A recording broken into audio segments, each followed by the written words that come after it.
In the previous two videos, we have already covered certain topics. We had covered about number one, the essentials for photosynthesis, and second, we had done yesterday about the site of photosynthesis, that is chloroplast.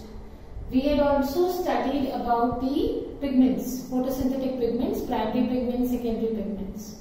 Now this video, I'll just be dealing with tidbits, something very small points related to general awareness or competitive exams related to photosynthesis. Is it okay, beta? Though they are just simple sentences, simple questions, but these questions are important from competitive point of view when we related to photosynthesis. I am going to introduce 2-3 new words as well. So what you need to remember is we are not covering any specific topic. We are going to cover many small things, tidbits together, and remember that they are all important for competitive point of view. Now, the first word that I am introducing to you is absorption spectrum. Okay, what is it we are going to study about? Absorption spectrum. Absorption spectrum is the curve that shows the amount of different wavelengths of light absorbed by photosynthetic pigments. See, we know about the photosynthetic pigments. We know 4 photosynthetic pigments. Let us take any one photosynthetic pigment and find out how much light or what wavelength of light is absorbed by that pigment, and then we plot a graph or plot a curve. Okay? Then how much light is being absorbed? Which different wavelength of light is being absorbed by that photosynthetic pigment? Then that curve is what we call as the absorption spectrum. Listen again. What is absorption spectrum? It is the curve that shows the amount of different wavelengths of light absorbed by photosynthetic pigments. Different wavelengths of lights absorbed by photosynthetic pigments. These are the key words that you need to remember. Simply, different wavelengths of light absorbed by photosynthetic pigments. So if you plot this, if you draw a curve, this curve will be known as an absorption spectrum.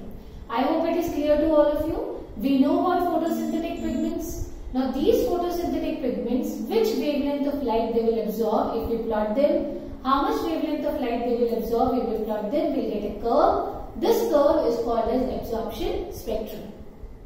Coming to the formal definition of absorption spectrum, it is the curve that shows the amount of different wavelengths of light absorbed by photosynthetic pigments. Let us talk about the first photosynthetic pigment, that is chlorophyll A. If I plot this absorption spectrum for chlorophyll A, then I will find that it shows maximum absorption at 650 nanometers. That means the peak of chlorophyll A absorption spectra is 650 nanometers. I have just given you an example of which pigment? Chlorophyll A. If I plot the graph for which wavelength of light is absorbed by chlorophyll A, I will get that it reaches its peak, the maximum, where at 650 nanometers. So what is the peak absorption value for the spectra of chlorophyll A? It is 650 nanometers, which means that the maximum absorption will be shown by chlorophyll A at what wavelength beta? At 650 nanometers. Absorption spectra constitutes pigments like violet, blue, orange, red. You've got different colors. Okay? For example, you've got wavelength of light between 400 to 500 nanometers. You also have wavelength of light between 600 to 700 nanometers of light. So we have to simply study as to which pigment is absorbing which light maximum. Like I gave you an example of chlorophyll A, that this shows maximum absorption, or it shows its peak at how much nanometers? At 650 nanometers. Of course, absorption spectrum may have different wavelengths like 400 to 500, it could be 600 to 700 also. Now let us talk about another term, that is action spectrum. Absorption spectrum is simply which pigment is absorbing which wavelength of light. Now we come to the second spectrum, that is action spectrum. What is action spectrum? This is a curve that shows the rate of photosynthesis at different wavelengths of light. Now how much photosynthesis is taking place? What is the speed of photosynthesis? What is the rate of photosynthesis at different wavelengths of light? This curve, if you will plot, this curve if you will draw, is what we call as action spectrum. If we draw an action spectrum, that means if we draw a curve which will show the rate of photosynthesis at different wavelengths, we will find that, how do we find out? We will find out that the maximum photosynthesis occurs at blue, violet and red wavelength in the plant. It will occur at which wavelengths, beta? At blue, violet of course and red wavelengths in a plant. How do we find out the rate of photosynthesis higher where or it is lower where? We compare it with the rate of oxygen which is released, beta. How much of oxygen is being released? Then according to that we calculate the rate of photosynthesis. If the amount of oxygen released is higher, that means the rate of photosynthesis is higher. If the amount of oxygen released is less, that means the rate of photosynthesis is also less. So what was action spectrum? It was a curve which shows the relative rate of photosynthesis at different wavelengths. And we also said that maximum photosynthesis will occur at blue, violet and red wavelengths. Now this rate is measured, the rate of photosynthesis is measured by the amount of oxygen released for chlorophyll A photosynthesis. Obviously when chlorophyll A is performing photosynthesis, then how much of oxygen is released will give you a very clear indication as how much or what is the rate of photosynthesis. See beta, we know that it is chlorophyll A which is the main pigment, which is the chief pigment, and it is this pigment which is majorly responsible or mainly responsible for photosynthesis. But remember, I am not saying that it is only responsible for photosynthesis. Listen to the sentence very clearly. There is no doubt that it is chlorophyll A which is the chief pigment for photosynthesis, which is the main pigment for photosynthesis, okay, and the major part of photosynthesis, the maximum part of photosynthesis is performed by chlorophyll A. But remember again that it is not the only pigment which is responsible for photosynthesis. See, we have concluded already that maximum photosynthesis will occur at blue and red regions, okay, blue and red regions. Of course, photosynthesis will take place at other wavelengths also, but maximum you will find in two regions. Just learn these two regions, make them your favorite colors from today, and that is blue and red regions. Very simple to remember. My favorite colors BR, that is blue and red. So maximum photosynthesis occurs in which two regions? BR regions, that is blue and red regions. I just told you that the major pigment responsible for photosynthesis, the most important pigment responsible for photosynthesis is chlorophyll A. But apart from chlorophyll A, we have other pigments. You have already done about them. The accessory pigments, we've got xanthophyll, we've got carotenoids, and also of course chlorophyll A. They also absorb some light. It is not that they don't absorb any light. They do absorb some amount of light and then they transfer into chlorophyll A. So what do these pigments do? Xanthophylls, carotenoids, chlorophyll B, they also absorb some light. Although the wavelength spectra absorption is a little different from chlorophyll A, but they will absorb certain lights, though of a different wavelength than what chlorophyll A absorbs. And after absorbing that particular wavelength of light, they will transfer it to chlorophyll A. That means they are supporting chlorophyll A in photosynthesis, they are helping chlorophyll A in photosynthesis. That is why they were known as accessory pigments. Yesterday in the video we said they are accessory pigments because they help the primary pigments. How do they help? Now I hope it is clear to you. They will also absorb some amount of light. Although the wavelength of light absorbed is different from chlorophyll A. But after absorbing some light, they will transfer it to chlorophyll A. So if you see, they are helping chlorophyll A in photosynthesis. So we call them as helping pigments, or the other name we had given them was accessory pigments. I hope till here it is clear for everybody. What is absorption spectrum? It is a curve which shows the amount of different wavelengths of light absorbed by photosynthetic pigments. What was the peak value for chlorophyll A? Remember, we are just doing revisions. It is 650 nanometers. When we talk about the absorption spectrum, we may have three lights. We've got violet, we've got blue, we've got orange, red. Any wavelength between 400 to 500 or 600 to 700. Is it okay, beta? Then we said what is action spectrum.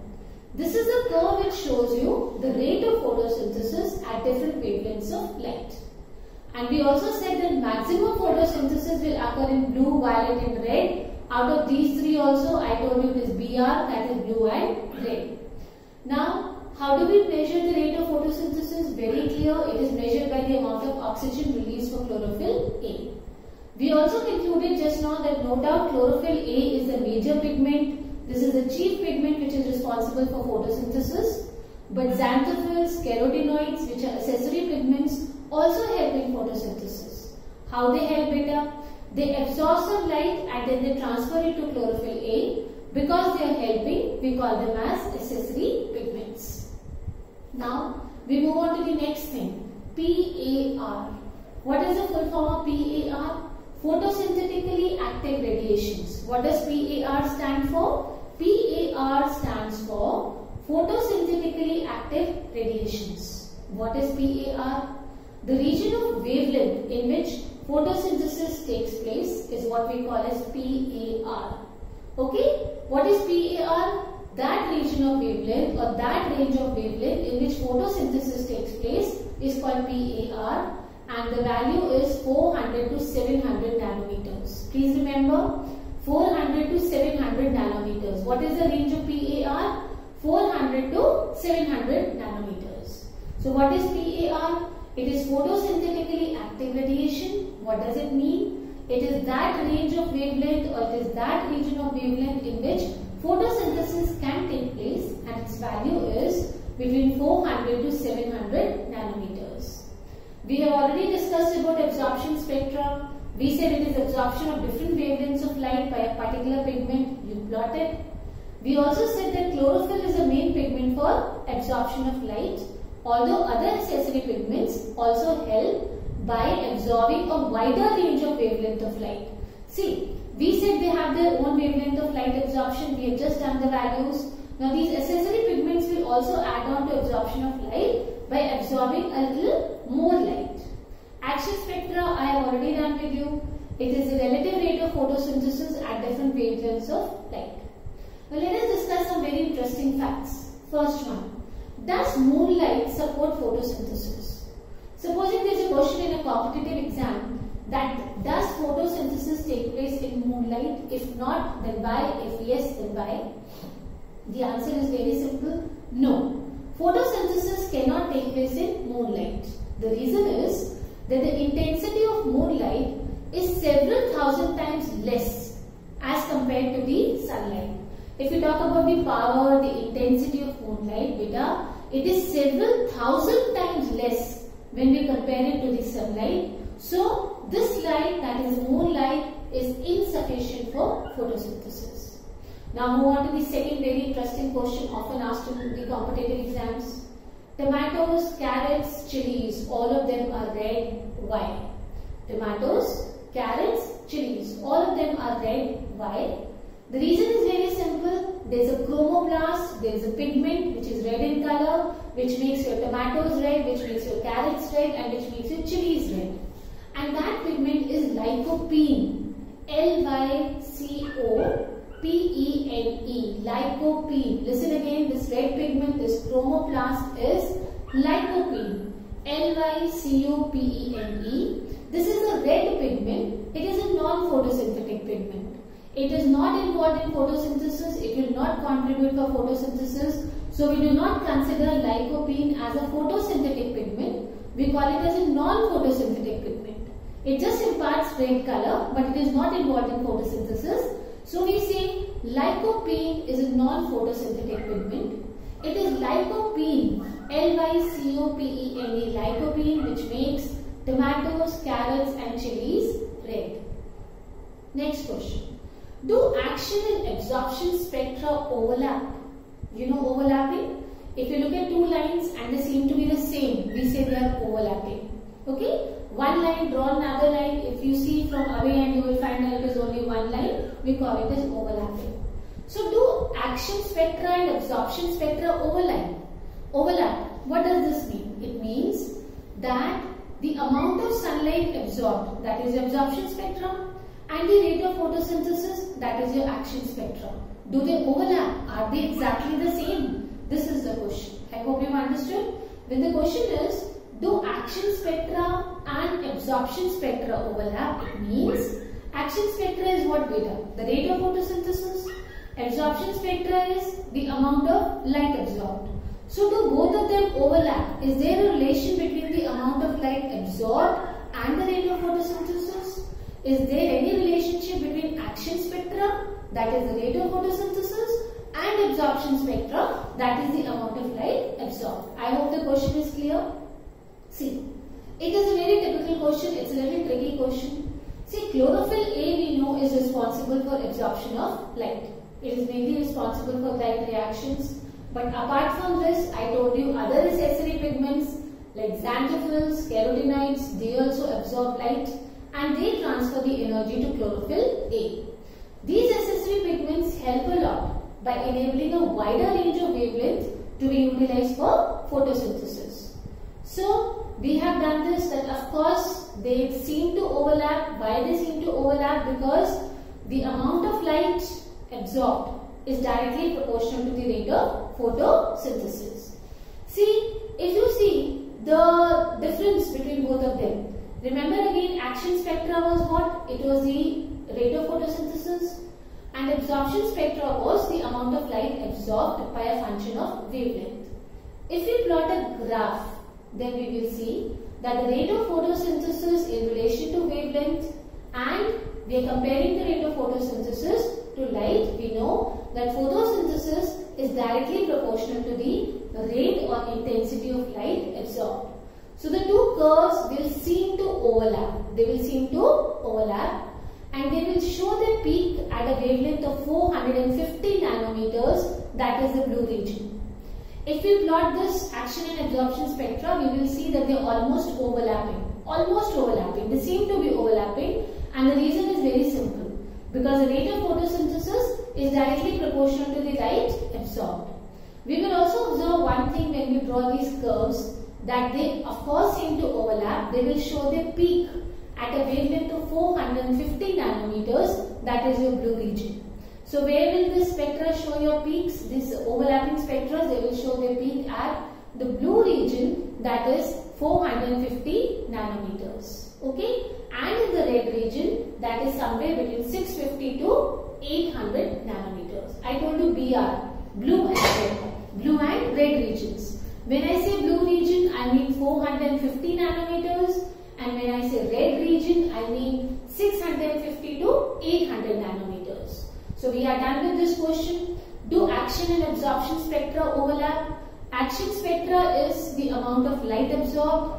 Action spectra is the rate of photosynthesis, and absorption spectra is the light absorbed. So if you plot both of them, we will see that both of them seem to overlap. The reason is very simple, because the rate of photosynthesis is directly proportional to the rate of light absorbed. They will seem to overlap, and they will also show their peak at two wavelengths. One is at the blue region, that is 450 nanometers, and the other is the red region, that is 650 to 800 nanometers. Next simple question. Can photosynthesis occur underwater? Very interesting question. Deep waters, can photosynthesis occur? Yes, of course, photosynthesis can occur if the water is clear. If the water is clear. The best example to remember here is an alga, Rhodophyta. Which alga beta? Rhodophyta. R-H-O-D-O, Rhodo, P-H-Y-T-A, phyta. This alga, Rhodophyta, can absorb light of blue wavelength. Is it okay? Very interestingly, this will absorb the light of blue wavelength, that is 450 nanometers, even under deep waters, so it can perform photosynthesis. Next question, beta. Even we know that green leaves, we said mainly that green leaves perform photosynthesis. Why is it so? I told you the reason yesterday in the video that green leaves perform photosynthesis because they have mesophyll cells in them, and mesophyll cells have abundant chloroplast in them. This I had already discussed with you yesterday. Going a little deeper into the competitive point of view of questions, let me tell you a little bit about it. This you already know that photosynthesis mainly takes place in green leaves. The reason is because mesophyll cells are present in green leaves, and abundant chloroplasts are present in which cells? Mesophyll cells. Okay. Now, we know that apart from leaves, of course, green stems also take place. Sometimes photosynthesis takes place. It is very interesting for you to know and remember that mesophyll cells contain about 4,50,000 to 8 lakh chloroplasts for every square meter of leaf. Listen to the number again. If we compare about, we will find very interestingly that what is the range I discussed with you, beta? It is somewhere between how many? 4,50,000 to 8 lakh chloroplasts for every square millimeter of leaf. 1 square millimeter of your leaf will have how many chloroplasts? 4,50,000 to 8 lakh. Somewhere the range would be this. Minimum in 1 square millimeter area of a leaf, minimum chloroplasts would be 4,50,000. They could even exceed to 8 lakhs per square millimeter. If we take out the average, it comes to about 70 chloroplasts. It comes to around 600 to 700 chloroplasts per cell. So there is a little difference here. Remember it. Don't get confused, because in competitive exams, they may ask you either one of them. They may ask you the number of chloroplasts per square millimeter. If they ask you per square millimeter, then the range is 4,50,000 to 8 lakh chloroplasts. And if they ask you the number of chloroplasts per cell, then it is 600 to 700. Remember this also. There is one very interesting question, beta. We know that. What have we done? We have taken 2 bean plants. We have taken 2 leaves of a bean plant. Both of them are of the same size. We can take them of the same leaves. And we have kept them in different wavelengths of light. One I have kept in 400 to 450 nanometers. And the second I have exposed it to 500 to 550 nanometers. The leaves are the same, the plant is the same, the size is the same, the conditions are the same, everything is same. Only the exposure of light I have made it different. A1 I have given somewhere around 400 to 450 nanometers, and the B light is exposed to 500 to 550 nanometers. And the question will be, where will photosynthesis take place at a higher rate? Again, a competitive type of a question that you should know. See beta, photosynthesis rate will be more in which one? A1. A1 means the one which was exposed to 400 to 450 nanometers, because we know already that maximum light is absorbed in blue region, and your blue region wavelength is 400 to 450 nanometers. Clear? So this leaf was getting light between 400 to 50 and 400 to 450 nanometers. This is your range of blue region, and we have already done BR is the highest, that blue range or blue region contributes to the highest rate. The peak goes to blue and red. So this leaf, the rate of photosynthesis will be very high. Let us move on to the second one.